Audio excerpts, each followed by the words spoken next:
you get one piece of equipment and then you realize, oh shit, now I need this piece. And then it just starts racking up. I'm sure you've noticed that doing the videos and everything. You know what? So for this, I definitely understand what you're talking about.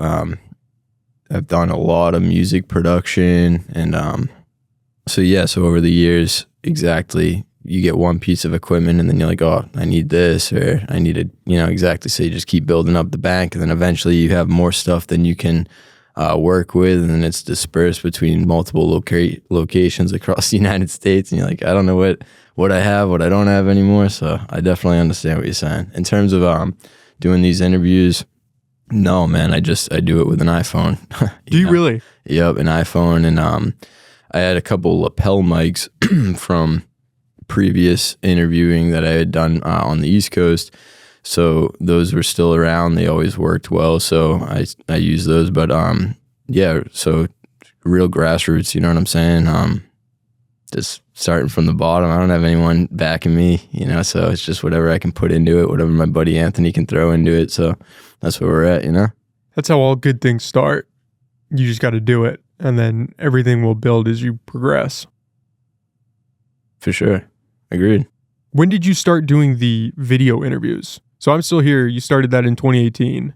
Yep. So I'm Still Here is literally, it was just a design that I wrote on an iPad. Just at that time, I was making a lot of music and throwing shows, music shows, art shows, doing a lot of fundraisers or clothing drives and food drives, all in like South Coast, Massachusetts, as well as Rhode Island and like up into Boston. So originally, I have this trademark, Exposed Culture, and it's classified as an entertainment entity for throwing events. So that's how I started out doing interviews and anything like that. When you're in high school, they're trying to tell you need to pick a lane, pick something that you want to do for the rest of your life. And I have all these aspirations, and I couldn't pinpoint one thing that I wanted to do. So I was like, all right, I have to create a way for me to be able to access all these different, ideas that I want to do. So that's what Exposed Culture is. And Exposed Culture flourished into, I called it universal platforming. So giving anyone universally the platform to utilize to, progress. And that's essentially the basic idea of what Exposed Culture is. And so that was in 2017. And then from there, we really just started ripping on making music, hosting shows. That's how I met my partner, and I'm Still Here, Anthony Abisad. He wanted to be a part of Exposed Culture. So he hit me up one day and came over to my house, and I had never, I knew of him, but we weren't associated like that. He was one grade underneath me, in my younger brother Brian's grade. So that's how I knew him. And he presented me this iron-on shirt that said Exposed Culture across it, and he's like, dude, I made you this. How can I be a part of Exposed Culture? And I'm like, this is sick,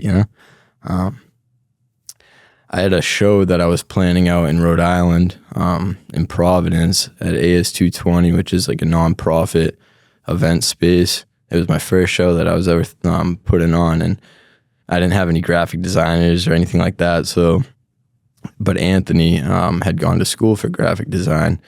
So quickly I just like gave him this little, tiny contractor notepad scribble of like what I wanted a poster to look like. And within 24 hours, he sent me back exactly what I wanted, like exactly what I needed, So that's how we just started ripping together. I was like, dude, this kid's legit.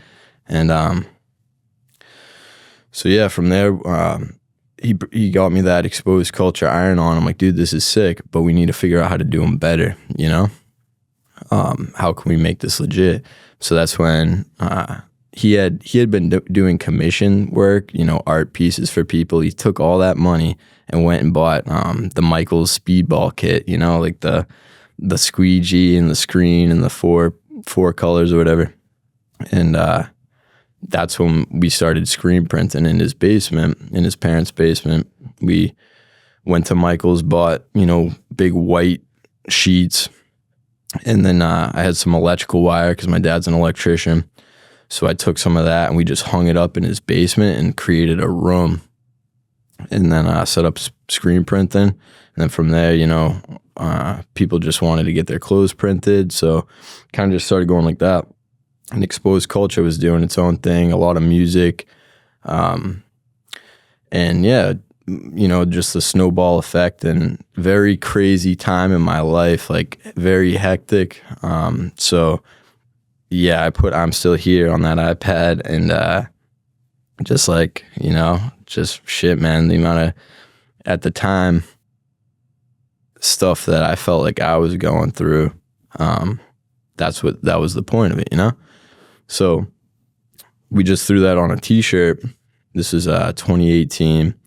And then I put out a Instagram post on my Instagram. I said, this is dedicated to those who can't see the light in this life. You're not alone. Pre-order at exposedculture.com. And then we only made 50 of them. So we sold like 48 of them, and I kept one and Anthony kept one or whatever. And we took all that profit, and I had a buddy, Alec, who was working as a manager at GameStop at the times, and they had like a surplus of plush toys and clothes and stuff like that. And he wanted to figure out how he could contribute to Exposed Culture. And I'm like, all right, well, we're doing this I'm Still Here apparel drop, and I plan to take all the profits and donate them. So if you have anything that you could work with that. And so we took like 700 something bucks, and then Alec gave me like multiple bags of clothes from GameStop and like plush toys and all this other stuff, and brought it to this at-risk youth shelter in Fall River, Massachusetts.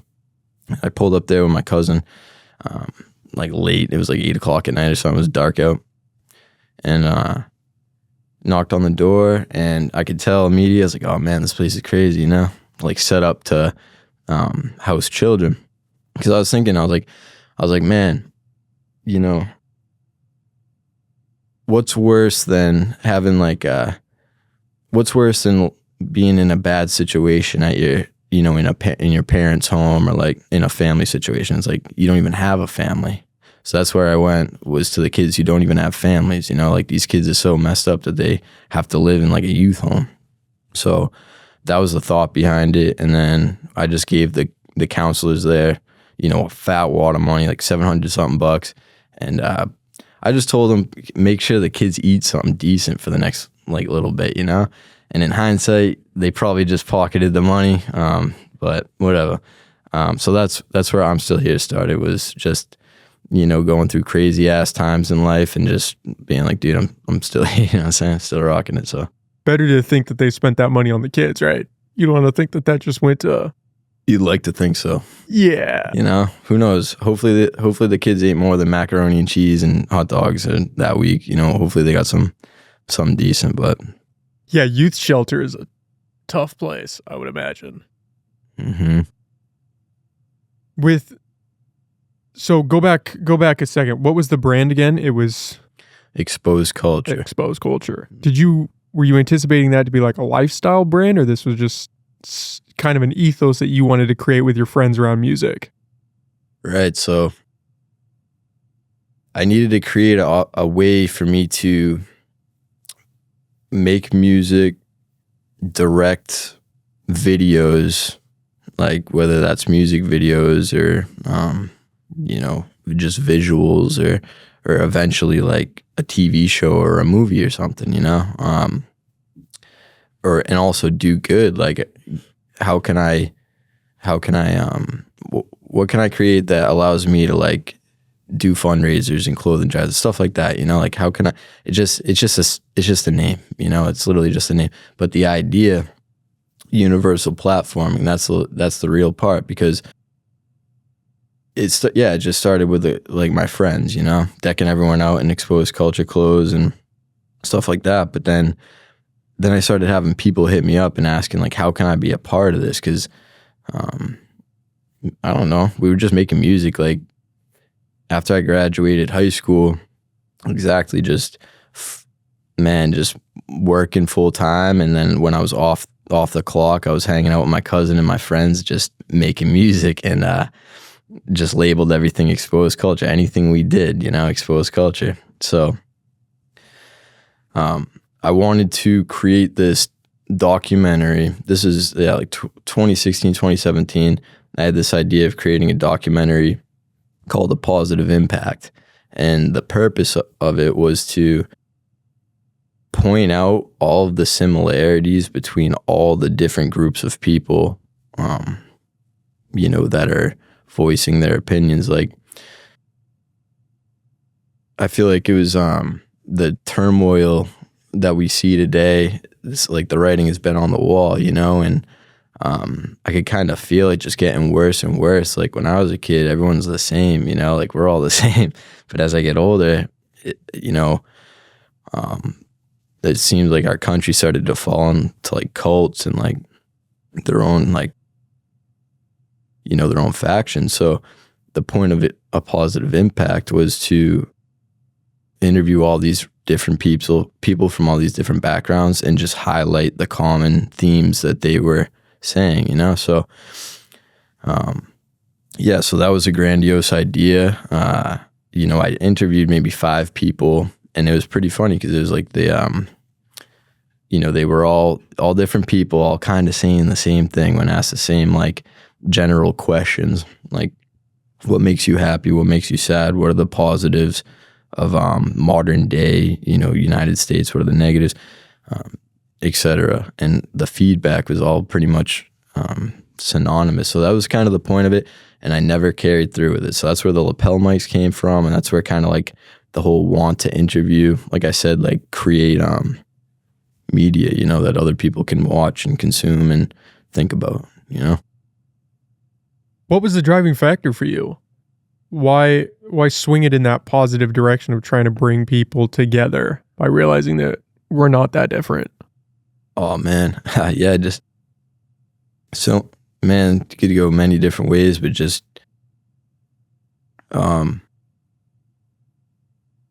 Can you do me a favor? Pull that mic down just a tad bit.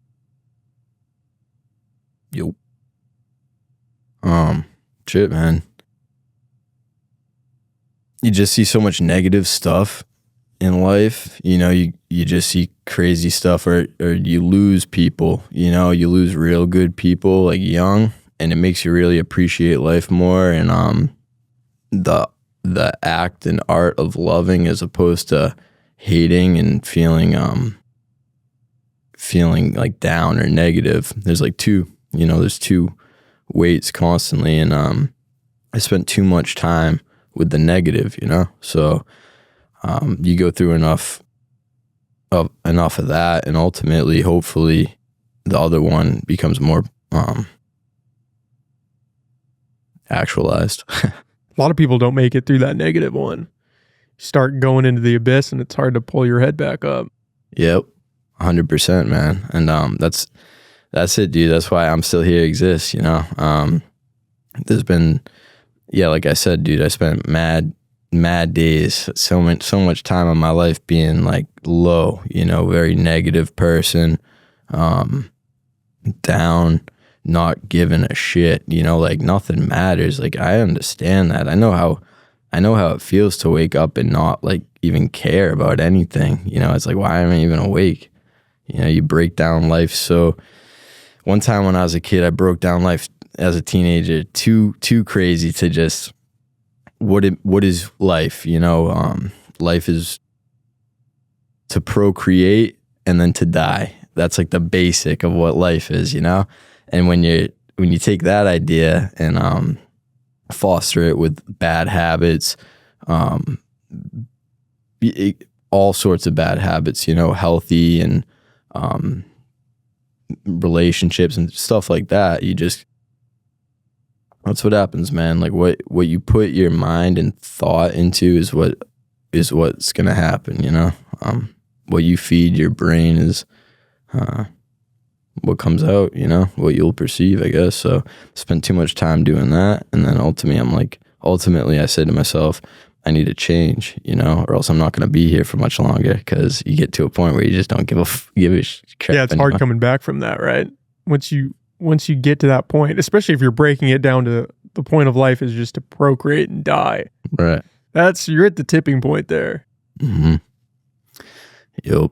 Were you just a cerebral kid going through some stuff? What took you to that place? Oh man, so many. No, I mean,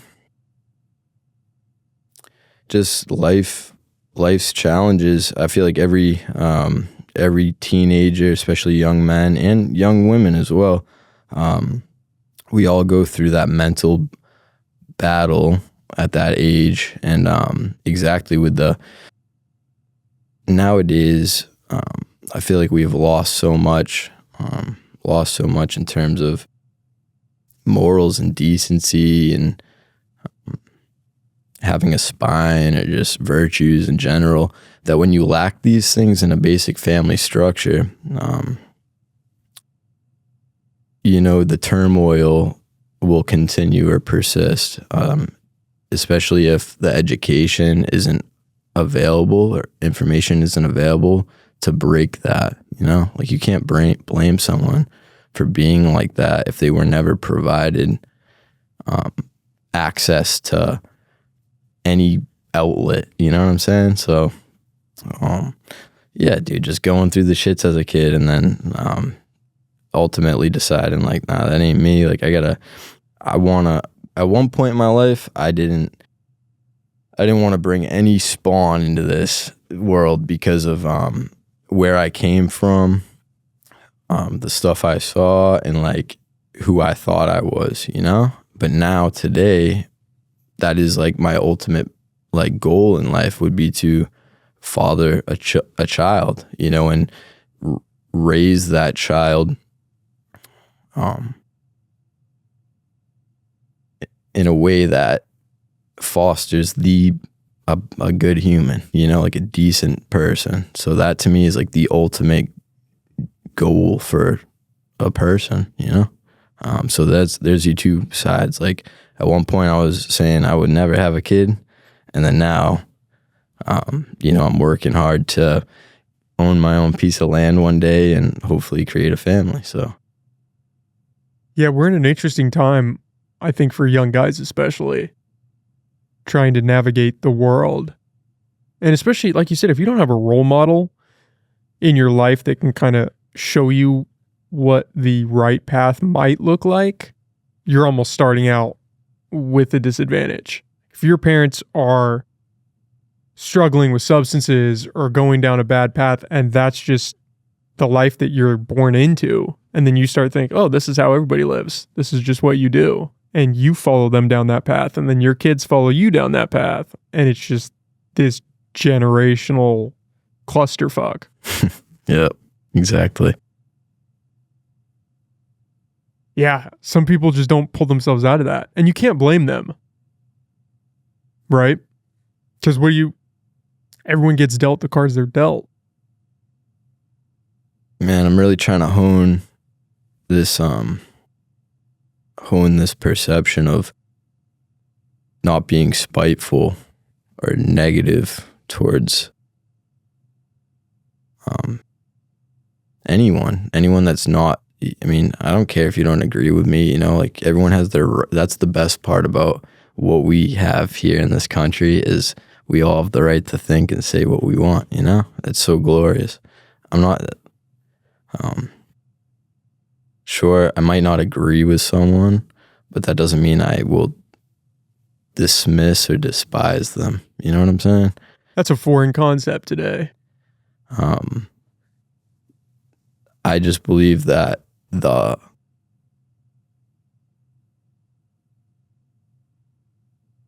utilization of that energy is better spent in so many ways. Festering in negativity and demise will keep you down, and that ultimately will kill you early. Hatred, you see people die so young, with so much regret. That's not me, man. Like, I'm not gonna die and think, like, to be taking my last breath, oh, I didn't do this. Like, Nah. That's why every day, I try to be as thankful as I can.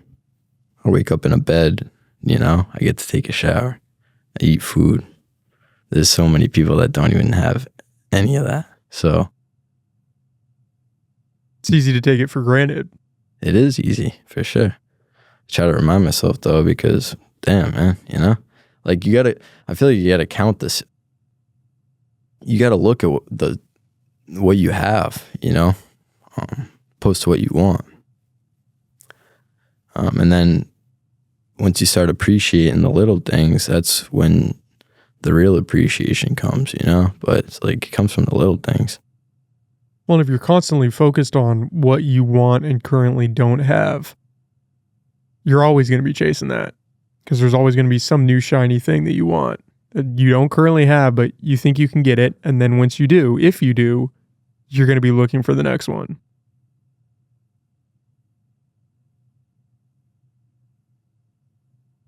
That's a trap a lot of people fall into.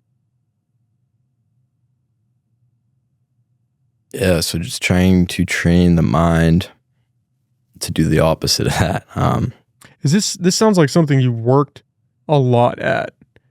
Is that intentional, just trying to change your mindset? Every day I try to be a better person than I was the day before, man, It's all you can try to do, in my opinion. Like, what am I going to do? Keel over and go, woe is me, A lot of people do. I know. It's sad. I feel so sad. That's where the drive comes from, man. Like, I don't know. I've always been empathetic towards people because I grew up around people. Like, just because the person's on, like, sickly on drugs and is a thief, and I'm family members of people that were like that, So it's like I could still have love for the person even though they're like not good, So I see that. I look around and I'm like, damn. But I'm still here. I'm starting to think of this as 50% compassion and 50% accountability, holding people accountable, because it comes down to the individual understanding their worth as a person. We all have so much power, and I think that's a huge thing that a lot of us have forgotten because it is not told anymore. Like how much power one person contains through their speech and through their actions. We don't hold these things to high standards anymore, and I think that's where the drop of virtue has come from. For example, it's just one side effect. I try to hold myself to a very high standard because that's,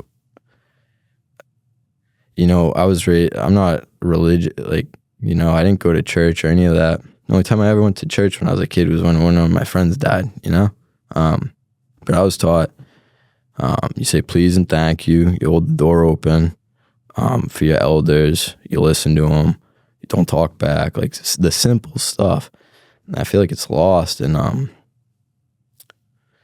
oh man, so I've always just tried to, just be good, just try to be a good person, man, because what the hell, like, I believe in karma. Karma is something, it's not necessarily karma, it's just what you give is what you'll get, like how you think is what you'll receive, Why do you think that it has eroded in that way? Morals and in, I guess, society in some sense too. Oh, so many reasons.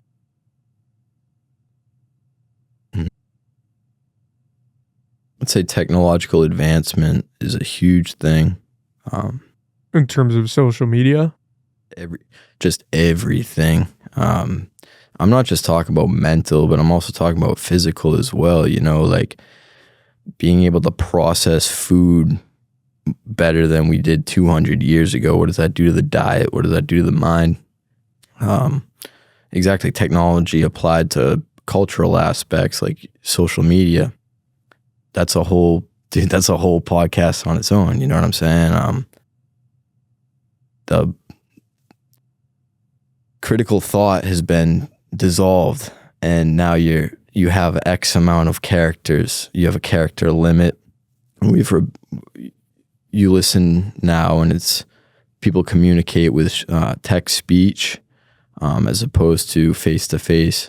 So like, dude, I appreciate you doing this. You know what I'm saying? Because this is like people don't even know how to look each other in the eye anymore. You know what I'm saying? And hold a conversation without checking their phone. Right. It's a dying breed.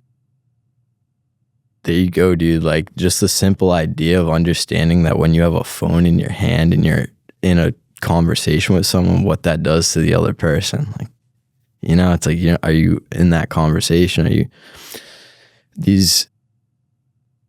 I don't know, man. We're all fried. I don't know what to tell you. Off of decades of malnutrition and bad education and the dollar crap in the bed. Like, I don't know what to tell you, dude. Like, this is what we got, and this is literally all I can. It's like, dude, to me, being great is being a leader and changing the world in a good way or in a bad way. Either way, just changing the world. The idea of great. Dude, this is just a copy paste of everyone else who's has a name for their brand or their idea. You know what I'm saying? The difference is I'm actually out here trying to like communicate with people. I want to broadcast human connection because I feel as if humans have fallen so far away from what the human condition actually is through technological advancement. Nowadays, we go to the gym to stay in shape. Back in the day, we're out there chopping wood, and that's how we stayed in shape, you know? So that's what I mean. Technological advancement has removed us so far from what it means to be human that people are yearning for the real human connection while also just like veering away. And that's what COVID, you know, there you go. There's an accelerant, you know? I don't know what to tell you, bro. Like, it's crazy. And I try my best to just be compassionate, but also, like I said, hold people accountable, because that is lost. We aren't holding ourselves accountable anymore through our words and through our actions. I'll say something and then walk it back when you call me out on it a week later. It's like, no, stand on that. You said that, stand on that. Or maybe you shouldn't have said it. You didn't think about it before you said it, you know? I feel that way whenever I see someone who's famous post one of those apologies online, trying to walk back something that they said last week. It's like, did you mean what you said then? And now you're just kind of cowering to the mob, or did you fuck up and now you're trying to own it? They never feel genuine, though. All of those apologies feel like they're forced. Right. Feel bad for people who can't control their own emotions or heads, you know? Feel bad. Yeah, if you're a slave to your emotions, it's going to be a tough life. Yes. That's what's interesting about what you're doing. I listened to your Tyler Parr interview. Okay. Great interview, man. I had him on the podcast. He can just go. That guy, you put a microphone in front of him, he can tell you an interesting story. It definitely has a story for sure. Crazy life.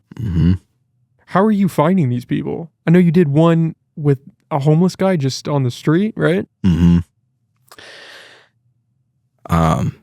Wow.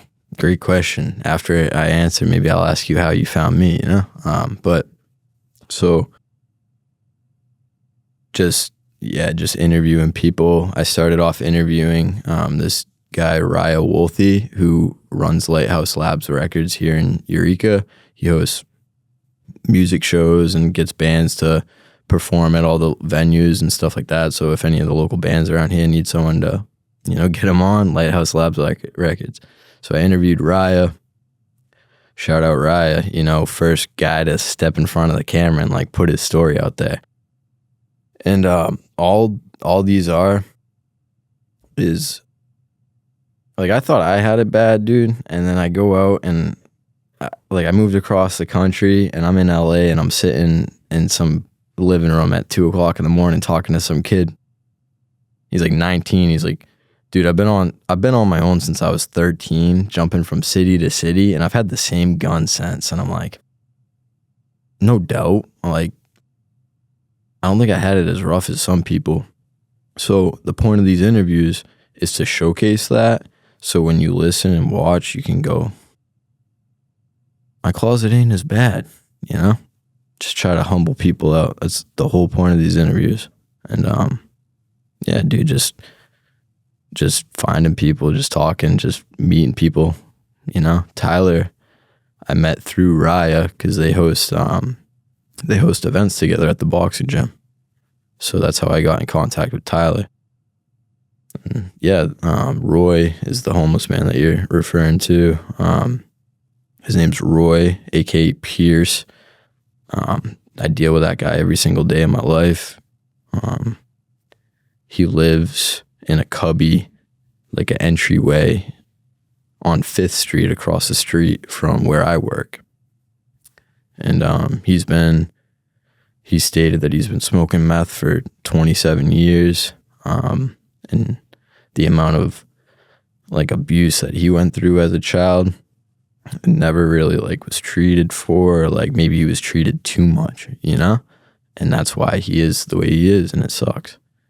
Sucks to see, dude, because I've actually sat down and like talked to this dude, and like I can look in his eye and like have a real ass conversation with him, you know? And then like he'll snap. So that's what happens. It sucks to see, but holding people accountable. What do you mean treated too much? Sometimes people are told that there's something wrong with them too much, you know? And that will you'll foster an idea that is fed, okay? So if your parents are telling you that you're messed up, or you don't learn correctly, or you need to do this because you don't do this, so you have to do it like this, you know, or you need this special instruction or whatever, that creates this idea. I don't know if that's Roy, but I know people like that, you know? My own brother. So yeah, that's maybe too much. But regardless, it comes down to the individual, you know?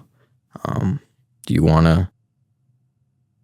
to go down that route, or do you want to do something better for yourself and those around you, you know? And that's just understanding your worth. A lot of people don't do that right now because we're not reminded of our worth at all. We're just like low wage workers right now. Like people are paycheck to paycheck. Their money doesn't do much. It's hard for them to pay the bills. If you can't afford to eat or like get gas, how the hell can you expect to like dream or like want to do anything, you know? That's where we're at right now. It's sad to see. Very sad. Yeah, if you're just living paycheck to paycheck, you don't really have the time to start getting esoteric and thinking about what you want out of life and what kind of person you want to be. You're just trying to make rent at the end of the month. Mm-hmm. That's a lot of people. Mm-hmm. You ever go to the ATM and look at the receipts that are sitting on the ground? Or how about the gas station? Someone puts in $2 or $5. I'm like, damn. Right. So I try my damnedest to not be at that position, you know, and it requires, dude, my girlfriend has 3 jobs, you know what I'm saying? I have 2 plus whatever I can do in between. So I'm really thankful that people are starting to look at I'm still here and just resonate with it. It's literally just 3 words that I wrote because I was feeling so down in my life. It's such a crazy ass time in my life where like at any point I felt like I was gonna be dead or end up in jail or friggin' craziness. It was a crazy, very like wild time, okay? And man, But the support we've gotten recently is absolutely insane. Like, I got an order today from Okinawa, Japan. That's pretty cool. It's very it's cool for sure. That's a good way to say it. It's very cool. But it just re-solidifies the idea that we all have a lot of commonalities. Like, we literally all bleed the same blood. We're all the same thing. But for right now, we're all being divided based on how we think and who we are and what we believe. And that ain't right, you know? We all got to get back to being okay, like loving, so not so hateful. Man, it's funny that we're doing this now because it feels like the world is going in the exact opposite direction. Because now I feel like we're trying to come together, recognizing that we're all just human at the end of the day. It feels like we're breaking down even more so into these tribal camps. Mm-hmm. Yeah. Is that just the States or is that everywhere? I think it's everywhere. I mean, I don't know. I've been on Twitter a lot today, watching the whole fallout from the Japan economy collapse, and it's just, and then you've got Iran and Israel. There's just a lot of shit going on in the world. Mm-hmm. When is there not, though? See, that's my question is, has life always been this chaotic and we're just living in this time? So we're thinking, man, this is the craziest that it's ever been. But if we were alive in the 20s, would we be saying the exact same thing? I'm sure some of us would. Yeah, 100%. Mm-hmm. Just life. It's life, you know?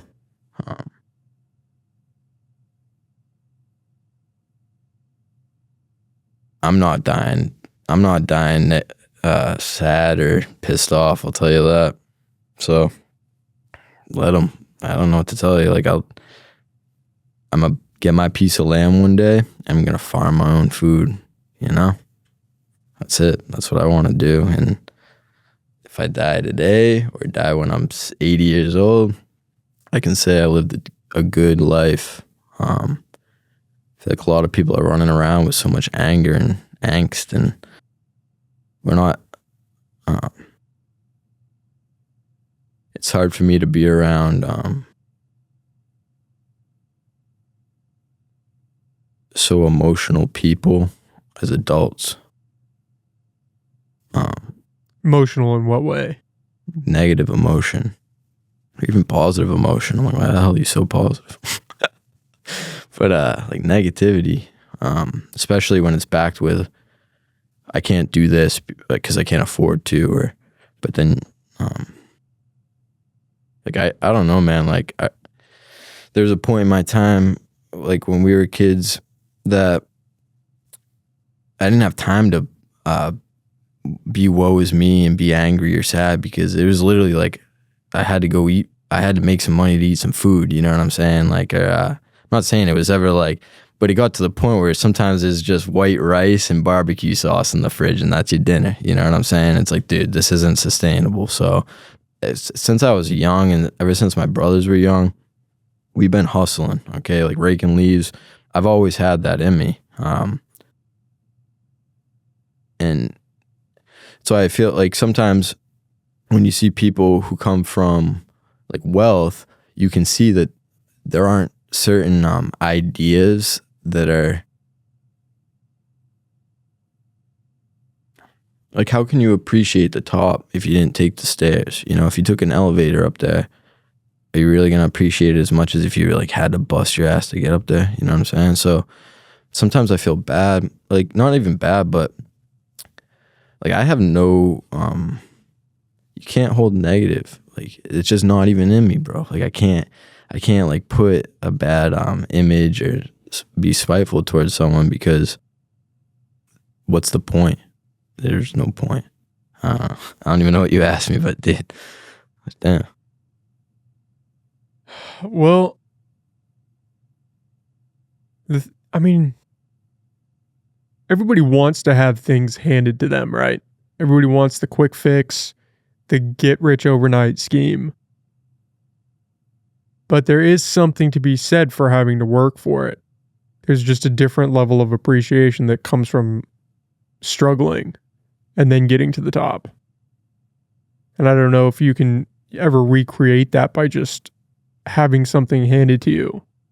I don't know if it's just you would take it for granted, or you can't really understand the weight of it because you didn't actually earn it. I think it just comes down to the information presented to you at that time, or just presented that you have. So the question is, do you have to have that mindset though to achieve something like that? Do you have to struggle in order to appreciate? Yeah. I don't think so. I think if you see enough, like there are so many people out there that can appreciate what they have, like me, for example, because of what I see that people do not have, you know? But you also have that background of you struggled to get where you are today. Right. But still, it's like everyone has to, you know? So it's like, it doesn't matter. Like, it doesn't matter if you're born into a billionaire family. Like, if you can see and actually have that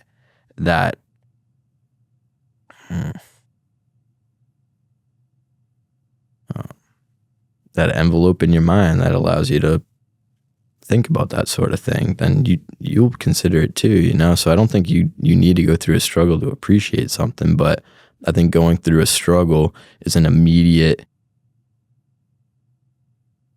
realization of that information. That, like, what I mean by information is just that struggle, or going without that struggle is a lack of information, you know? But if you can see it and perceive it and think about it, maybe, you know, maybe you're born in and your parents don't discuss that, then you wouldn't even consider it like going without. But if you're born with and your parents tell you, like, listen, you have something, you know, maybe that's how you consider it. That's the presentation of that information, you know? It's all just like, that's what I'm saying. What you say and what you do is so important. So as parents, are we really paying attention to how we're raising our children, and how they're going to become? Because what we say and what we do, they're watching and listening, you know? Do you think that people are paying attention to that? I think TV's been playing the parents since the 50s, even before that, you know? That's it. Shout out all the people who do not let the TV play the parent. And I feel bad for those that have to, you know, that they actually have to. Because some people have to. Like, there's many people out there that have to bust ass and work all day. And what else can you give your kid, you know? So. Yeah, it'd be interesting to see the breakdown on that. I mean, screen time for kids today has to be through the roof. It's not just a TV anymore. It's your phone, it's your iPad, it's the computer at school. Right, probably. I mean, how do you stay off a screen? How do you not get parented by a screen today? You live in Humboldt County. Yeah, that might be a good start. You live but in even a place then, that still hones the earth, or like the human condition. Tries to, at least to a degree. Even still, you know. There isn't a place that's... It all just comes down to the individual. There's no place that's going to save you, you know. There's no point in time. It's just who you are and what you do. What you say has the greatest impacts. How many examples do we need? We have amazing, positive examples and horrible people, you know? But like, just think of the people that have changed this world for like the rest of our lives, for eternity. How, you know, so I'm saying greatness, it can be bad or good, but just, it's like in oneself to determine that, you know? I've been struggling with that idea of greatness, I think, in my life. I think growing up, I always kind of envisioned being a great man. And as I've gotten older, I think it'd be better to be a good man. I think everybody's striving to be a great person, and I think you sacrifice some of the good in that pursuit. Right. That's awesome. Oh man. Exactly. That might just be bullshit, but that's Well, you have to sacrifice to get to some places, and then look at our examples, positions of power or leadership. What have you sacrificed to get there? What type of crap did you have to do to get there? So I hear what you're saying, like you give up some of your good so I definitely hear that, man. yeah, politics is almost a perfect example of that, right? You think, man, what did those people have to do to get where they are now? I think about Joe Biden a lot when I go down that route. I'm like, what did that guy have to do to get where he is now? I bet it's not pretty. Oh man. Well, the way I see it, we're definitely not structured for success. In what way? Our dollar is failing immensely, and it has been for decades, and no one seems to care. They care that their groceries are going up, but they don't care about the dollar or what the United States is. There's no peg. And if there's no peg for something and it just keeps going and going, then we don't study history. We all say we like to learn about history, but do any of us actually hit the history books and read or listen or oh man. Politicians, I mean, can you blame them? They got into that position, doing what they, you can only do so much as to what you think is right before your retirement and your pension and your kids' college funds and your home and wherever is up for debate, So when you stick your neck out too much, that's where you risk it all, So that's where I see,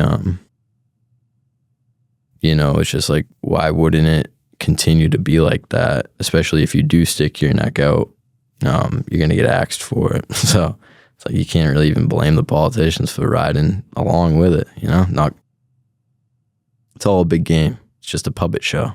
Do you think that's something that can be changed, or it's just so ingrained in the system at this point that it is what it is? I don't know, man. I don't think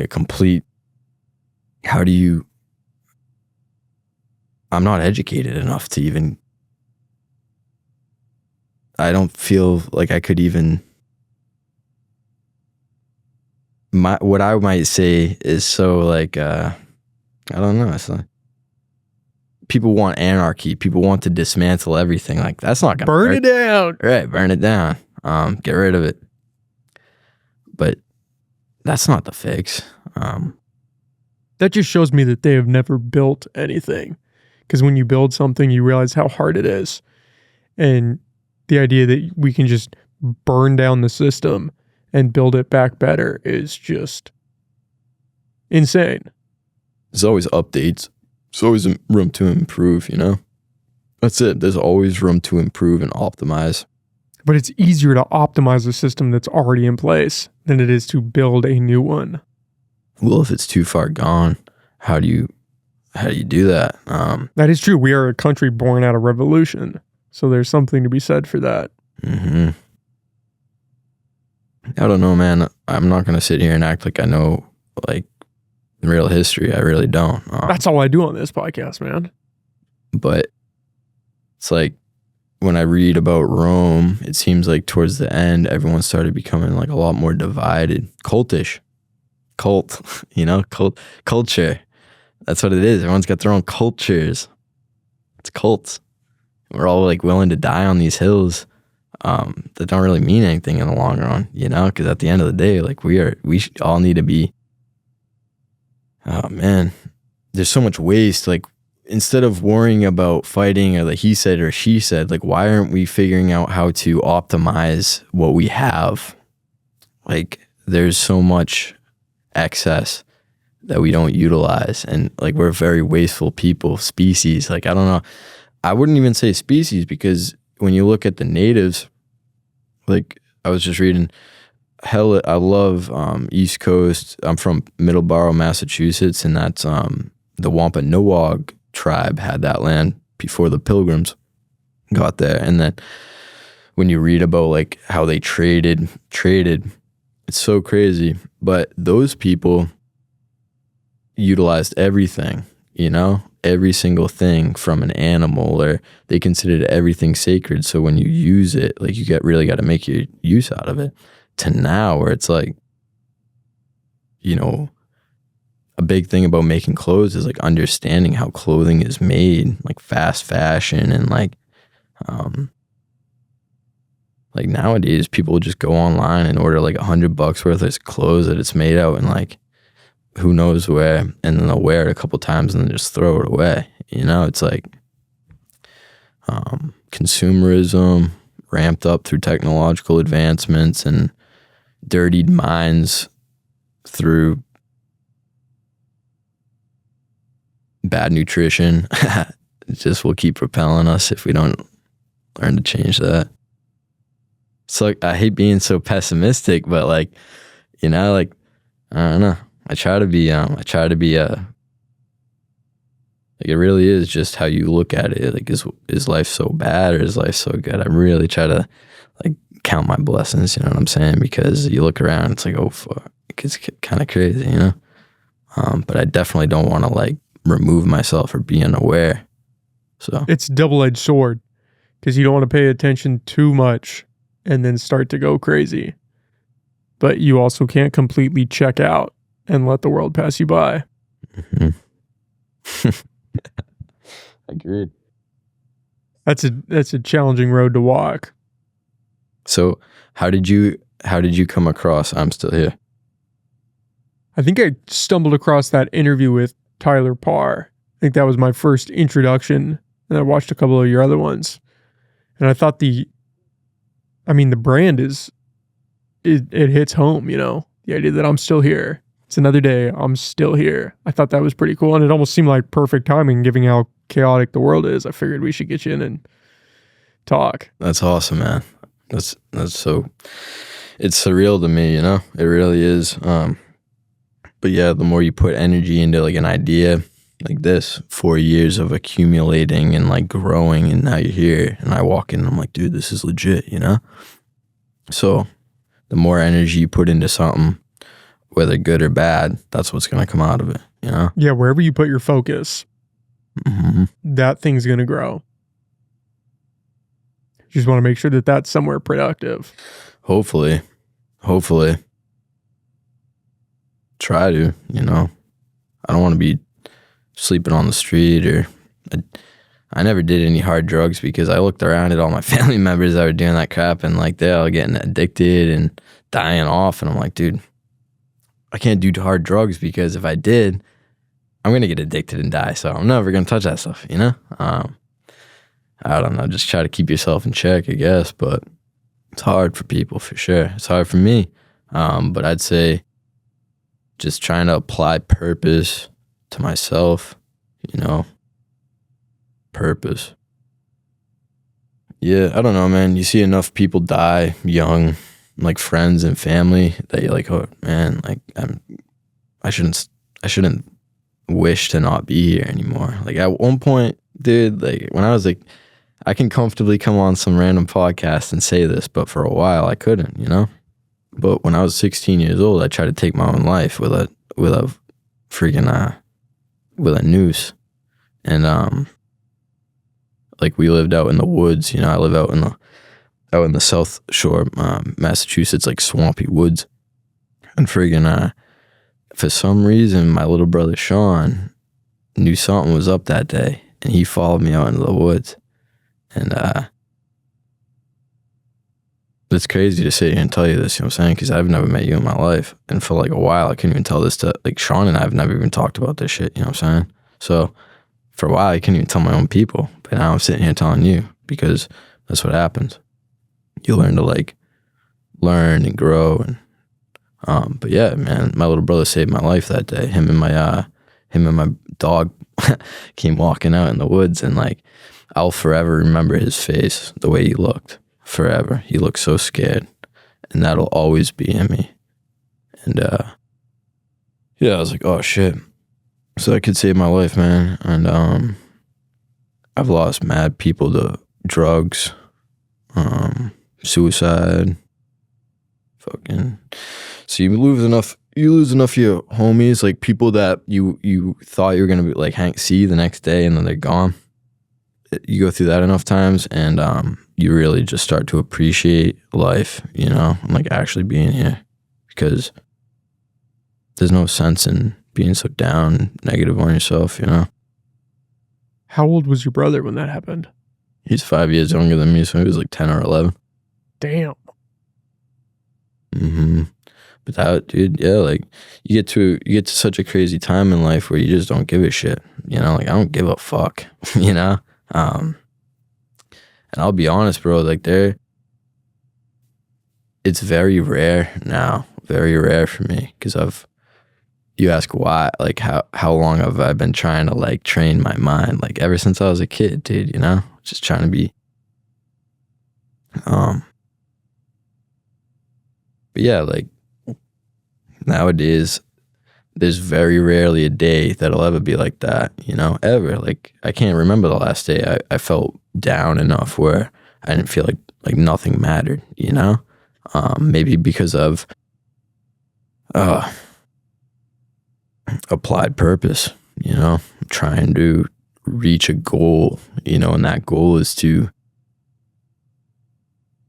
not remove myself, but just go be peaceful somewhere, you know. It's hard when you're that young and you're watching people drop around you.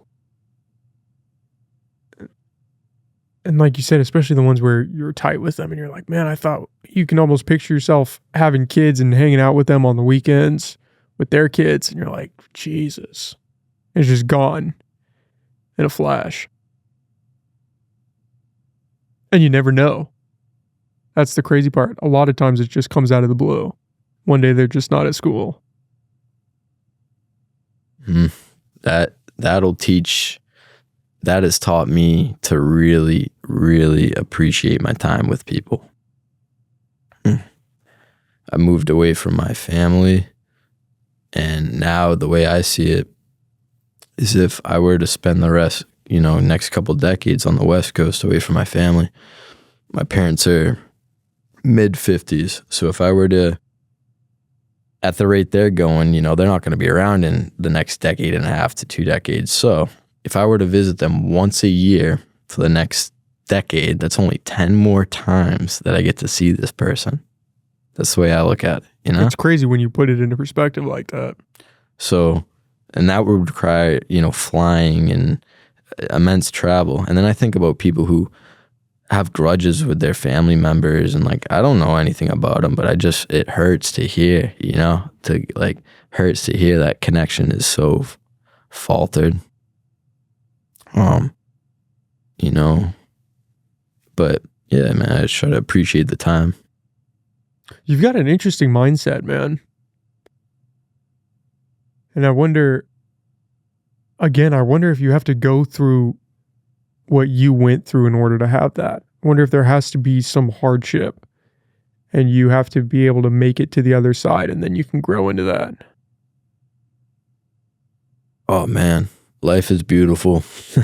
I love life. I love this life that I've lived. I wouldn't change a thing. No regrets. No regrets. Nope. Everything is meant to teach you something. Every conversation you can learn something from, you know? That's for sure. Regrets are a tricky thing, man. That's a battle I feel I constantly face, is that of regret. You just want to make sure that when you're on your deathbed, like you said, you're not thinking, oh shit, I wish I would have done that different. Wish I would have lived a different life. Yeah. That's a tough way to go out. I don't want to do that. There's goals, there's obtainable goals and unobtainable goals. Easily distinguishable. you can make unobtainable goals obtainable goals through hard work, you know? So like, I'm trying to bust ass, man. I'm young. I wake up early, I go to sleep late, you know? I'm trying to use this time that I have before I'm, 50, 60 years old. My back's all messed up. I look at my father and my uncle, and they're still working, still working. My uncle's like mid 60s. My father's, closing in on 60, still busting ass every day. I've never seen these guys outside of blue jeans and Timberland boots. Like I've never seen them without that, So it's like, I don't know if I want to be 60 years old, waking up at 4 o'clock in the morning, going to work, bust ass to pay for, to make sure I'm good, So yeah, try to figure out something, try to create an idea or an invention that can perpetually bring that in. That's a hard thing to do for sure, but your mind is capable of anything you want, Do you think that I'm Still Here has the potential to be that thing that you can build into something greater? I'm Still Here is just a facet of exposed culture. It's just an arm. It's like the humanitarian arm of exposed culture. Exposed culture is like this idea, this grandiose idea that I've taken it so many different ways, and I was like, all right, I'll pinpoint the humanitarian side with I'm Still Here. In terms of viability, you have to be real. It's a 3-word slogan that if it does well as just an apparel, it could be viable for a decade to 2, Is that the average time for clothing? That's based on what I look around and see in streetwear and stuff like that, based on, what I've looked into. But as an idea, what else can you do with it? Is it just clothes or what else? So that's where the media comes into play and the interviews. And because right now I feel like we're so depressed and negative that people yearn to see loving, positive anything. So if we can create that, then that will ultimately help drive the message. The apparel is great. It's a great way of getting it out there, and that will be the main income source. But if you do the internet correctly, you can then get marketing and ads revenue, and which I've definitely experimented with different platforms and different meme pages, and like I've done it. I've built the TikTok to 300-something thousand subscribers and millions of views and start getting paid on. But that's just like, if I can do that as a joke, then let me try like with something like serious and legit, So, so apparel, sure. I look at brands like Life is Good. That's such a those two brothers who created that brand are such an inspiration to me, because they're 2 brothers from Massachusetts who literally just like bought a van and then like some screen printing equipment or something, drove across the states, and then started slanging t-shirts that said Life is Good with a smiley face on it at like random events. And that's how they blew up. And then now, successful corporation, and they own their own nonprofit that they put, a percentage of their profits through. And then that way, so that's the point, is like, if I could get to a point where I could accumulate enough work, if I do enough where I could create a nonprofit that actually means something, or like I can create a brand that means something, that like holds weight and value, then I will establish a nonprofit that I'll be able to like put the funds through, like the profits through the nonprofit. And that way I'll be able to do things that I think and Anthony thinks is like real positive impacts, because that's the basis, is making positive impacts. It's like, what impact do you have? Is it a good one or a bad one? It's up to you to decide. It's almost just, you have to front load all of that work, and once you can get up enough momentum, it'll carry itself. It's just a snowball effect. Perpetual mode. Imagine, there's inventors who have been trying since the dawn of time to create a perpetual motion device, you know, and we're just talking about keeping something relevant in motion. How do you do that? You just build up it's not just like when you use the word like you just do this. It sounds so simple. Right. No. It all starts with the individual. Like, I fear I've spoken too much on this podcast, you know? That's what this thing's here for, man. Be awkward if we were just sitting here quietly looking at each other. Right. But what you say and what you do is what is the biggest thing. So, so if you can direct that in a way that others can receive in a decent manner, then it should theoretically work, you know? So that's all I'm still here is just trying to do good things while I'm here, you know? That's the brand. We can try to coin it and make it out, like typing up the website, what do we put? You know, what's the about page? It's like, dude, it's literally just trying to help people through helping ourselves. Remain account, you know, try to hold yourselves, trying to hold myself accountable has allowed me to take the world on more seriously. I grew up watching a lot of like gangster movies, you know, like the mafia movies and stuff. Like, I love that. I used to love that stuff until I realized none of these guys are Italian and they all just like play. So, but you know, Tony Montana, all you got is your name and your word. What does he say? Name and balls or something. And he's not going to break them for no one. And like, I really stuck with that. Like, it really stuck with me. It's like, you have your name and your word. So if you speak a lot, then if you speak a lot without action, then your words won't hold value and your name doesn't hold value. But if you do more and speak less, then when you utter, it'll hold more weight. But you have to make sure that when you speak, what you speak is true, or it has to be decent. Like, you have to be legit about it. You can't just spew. That's why I fear as if one Corona deep on a random podcast, oh my God. But it's all good. You know, I really appreciate you having me. Yeah, I appreciate you coming on, man. The idea of speaking truth, I think, is something that resonates with people. Jordan Peterson talks a lot about that. The idea that you just don't lie. And then once you can master that, tell the truth and just live your life in that way. And I think that brings a lot less pain than the alternative.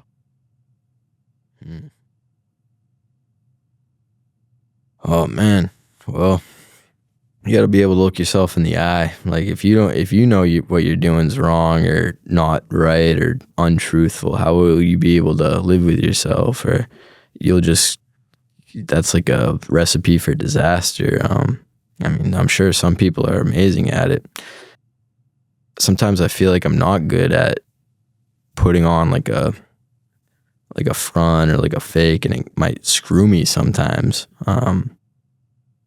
Because I really like I'm not going to bullshit you, you know? I'm like, I feel like sometimes being able to bullshit or have that, it's almost like people want to be bullshitted sometimes. Yeah. In like certain settings, for sure. Certain settings operate off that. But maybe not, maybe if I'm in a situation like that, maybe that's not the best maybe you shouldn't environment for me then, if, you know, so. Yeah, if you walk into a room and everybody's just bullshitting each other, probably don't want to be in that room. Look around and watch a lot of passiveness happen, like people letting shit slide. It's like this constant fall instead of like all it takes is one person like call it out and be like, no, that's wrong. That's not okay. Like, that's not how it's, shit, man. We're just humans, you know? It's easy to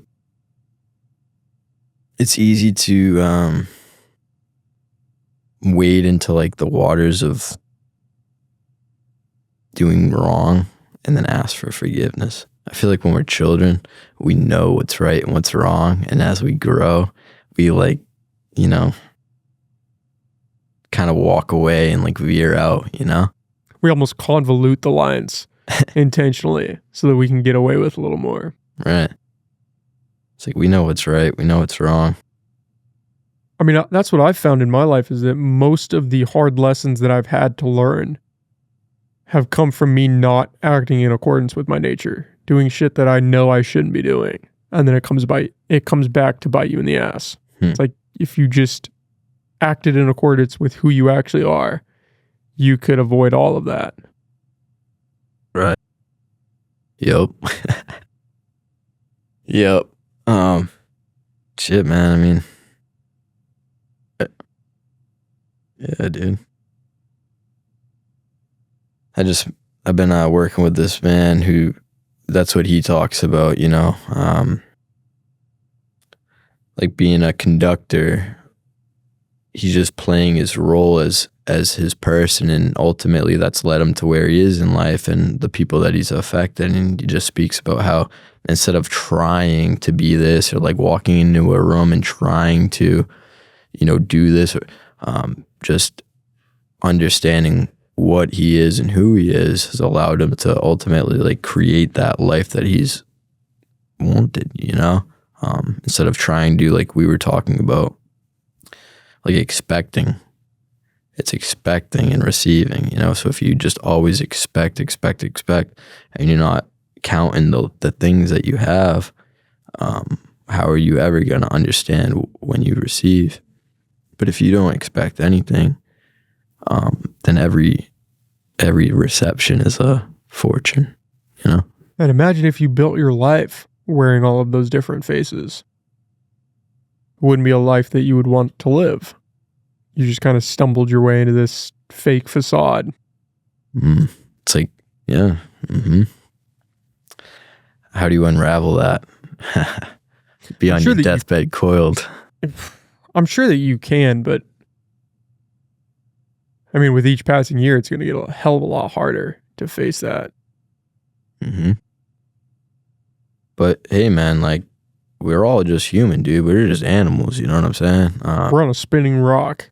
Yeah. Floating through space. You know,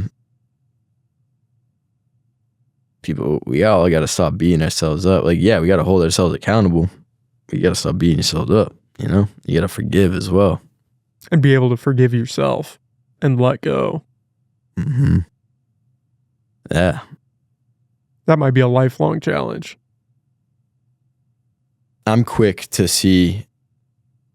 look at someone and be like, yo, if they just did that, they'd be there. You know what I'm saying? Like, am I doing that to myself? I think about that. Do I critically analyze myself as much as I do Roy across the street sleeping in the cubby? No. But I probably should, you know? And then maybe I'd probably be better off than what I think I am, you know? If I started thinking inward.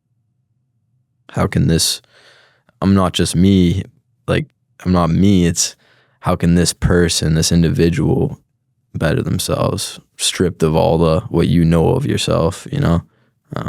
Healthier eating, exercise, proper sleep, you know, giving yourself that mercy. I look around and I'm like, dude, in the 80s when my parents had their first child, they both had to work to make it work. So it's like, I don't know why people are still talking about, you know, you need two incomes to, bro, this has been happening for like decades, you know? So I still feel like as hard as I work, I'm still not where I need to be, you know?